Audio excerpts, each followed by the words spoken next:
ഇപ്പോൾ ഞാൻ പറയാൻ പോകുന്നൊരു കാര്യം ചിലപ്പോൾ നിങ്ങൾ നേരിട്ട് അനുഭവിച്ചിട്ടുള്ള ഒരു കാര്യമായിരിക്കാം. നിങ്ങളുടെ ഫ്രണ്ട്സായിട്ട് പുറത്തിറങ്ങുമ്പോൾ അല്ലെങ്കിൽ നിങ്ങൾ ഉറങ്ങിക്കിടക്കുന്ന സമയങ്ങളിൽ പെട്ടെന്നൊരു പൊട്ടിത്തെറി കേട്ടിട്ട് നിങ്ങൾ എണീക്കുക. ചെന്ന് നോക്കുമ്പോൾ നിങ്ങൾ കാണുന്നത് പൊട്ടിത്തെറിച്ചിരിക്കുന്ന ഒരു ലൈറ്റാണ്.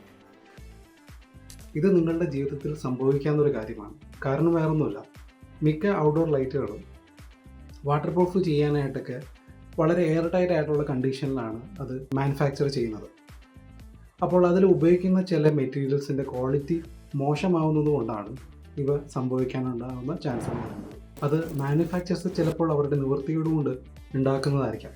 മാർക്കറ്റിൽ വില കുറഞ്ഞ പ്രൊഡക്ട്സുകൾ ഇറക്കേണ്ടി വരുന്നതും വളരെയധികം കോമ്പറ്റീഷൻ ഉള്ളതുകൊണ്ടും ഇത് വളരെ വില കുറച്ചിറക്കാൻ വേണ്ടിയിട്ട് ക്വാളിറ്റി കുറഞ്ഞ പല മെറ്റീരിയൽസും യൂസ് ചെയ്യുന്നതിൻ്റെ കാരണം കൊണ്ടാണ് ഇങ്ങനെയൊക്കെ സംഭവിക്കുന്നത്. അപ്പോൾ ഇനിയും നിങ്ങൾ പ്രൊഡക്ട്സ് ഒക്കെ മേടിക്കുമ്പോൾ ചീപ്പായിട്ടുള്ള പ്രൊഡക്ട്സുകൾ നോക്കി മേടിക്കാതെ സ്റ്റാൻഡേർഡ് ആയിട്ടുള്ള കമ്പനികളെ തിരഞ്ഞെടുത്തുകൊണ്ട് തന്നെ നിങ്ങൾ പ്രൊഡക്ട്സ് മേടിക്കുക.